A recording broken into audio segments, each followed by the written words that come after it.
बिहार विधानसभा चुनाव के लिए एनडीए में सीटों का बंटवारा हो गया है। भारतीय जनता पार्टी और जनता दल यूनाइटेड 101 सीटों पर चुनाव लड़ेंगी। वहीं लोक जनशक्ति पार्टी रामविलास को 29 सीटें मिली हैं। जीतन राम मांझी और उपेंद्र कुशवाहा की पार्टी को 6 सीटें दी गई हैं। इस गठबंधन की सभी पार्टियां पिछले चुनाव की तुलना में कम सीटों पर लड़ रही हैं। हालांकि जीतन राम मांझी से लेकर उपेंद्र कुशवाहा तक में इस बात को लेकर नाराजगी है। दोनों अपने लिए ज्यादा सीटें चाहते हैं। इस बीच बिहार के पिछले 2 चुनावों यानी कि 2015 और 2020 के नतीजों पर गौर किया जाए तो ये सामने आता है कि गठबंधन का हिस्सा बनकर और कम सीटों पर लड़कर पार्टियों ने बिहार में अच्छा काम किया है। नतीजों से सामने आया है कि गठबंधन से अलग होकर पार्टियां ज्यादा सीटों पर लड़ तो चुकी हैं, लेकिन उनका स्ट्राइक रेट अच्छा नहीं रहा है। 2015 और 2020 के चुनावों में ऐसे कई उदाहरण देखने को मिले हैं। ऐसे में कहा जा सकता है कि बीजेपी इस बात को समझकर कम सीटों पर लड़कर समीकरणों के सहारे बेहतर परिणाम की उम्मीद कर रही है। 2015 में कांग्रेस भी कम सीटों पर लड़ी और अच्छी सीटें जीती। 2020 में उसका स्ट्राइक रेट खराब रहा। वहीं 2020 में CPI-ML का भी स्ट्राइक रेट अच्छा रहा। 2015 विधानसभा चुनाव में गठबंधन में बने समीकरणों के सहारे JDU और RJD को बड़ी जीत मिली थी। 2020 में इसका फायदा बीजेपी और JDU को मिला था। शुरुआत बीजेपी से करें तो 2015 में वो 157 सीटों पर चुनाव लड़ी। वहीं 2020 में 110 सीटों पर चुनाव लड़ी और इस बार 101 सीटों पर चुनाव लड़ रही है। नतीजों की बात करें तो 2015 में उसे 53 सीटों पर जीत मिली थी, लेकिन 2020 में 110 सीटों में से उसे 74 सीटों पर जीत मिली, यानी सीटें कम लड़ी और ज़्यादा पर जीत मिली। इसी पैटर्न के सहारे बीजेपी इस बार भी जीत खोज रही है। हालांकि यहाँ ध्यान देने वाली बात यह है कि 2015 में JDU NDA से अलग होकर महागठबंधन में चुनाव लड़ी थी। 2025 में JDU और बीजेपी वापस साथ आ गए हैं।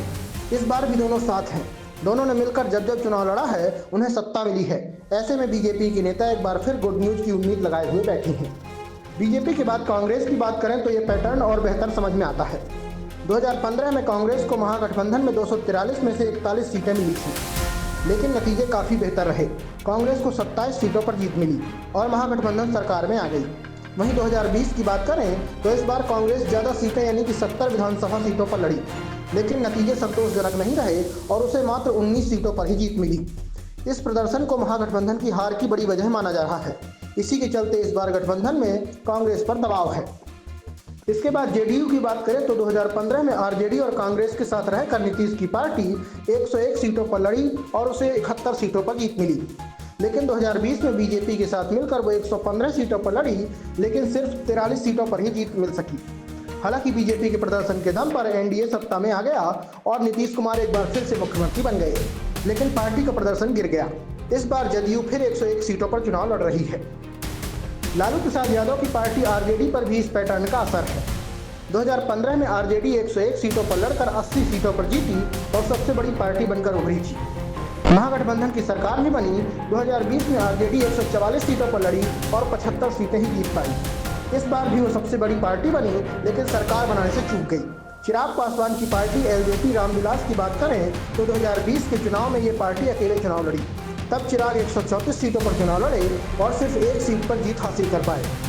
2015 में LJP NDA के साथ 42 सीटों पर चुनाव लड़ी और 2 सीट पर जीत हासिल कर पाई।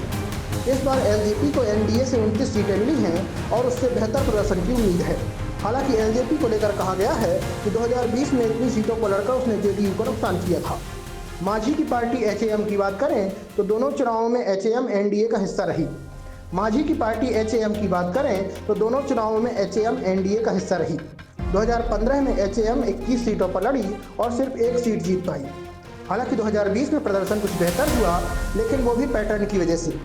पार्टी सिर्फ 7 सीटों पर लड़ी और 4 सीटों पर जीत गई। अंत में लेफ्ट पार्टियों की बात करें तो वहां भी ये पैटर्न दिखाई देता है। 2015 में सभी लेफ्ट पार्टियां मिलकर 224 सीटों पर चुनाव लड़ी थीं, लेकिन जीत सिर्फ 3 पर मिल पाई थी।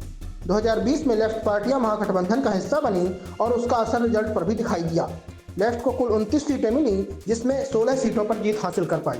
दोस्तों, आपके अनुसार इस बार बिहार में महागठबंधन और NDA में कौन ज़्यादा सीटें जीतेगा, हमें कमेंट करके बताइए। खबर पसंद आई हो तो आपके अपने चैनल न्यूज़ पथ को लाइक, शेयर, सब्सक्राइब करना ना भूलें। धन्यवाद।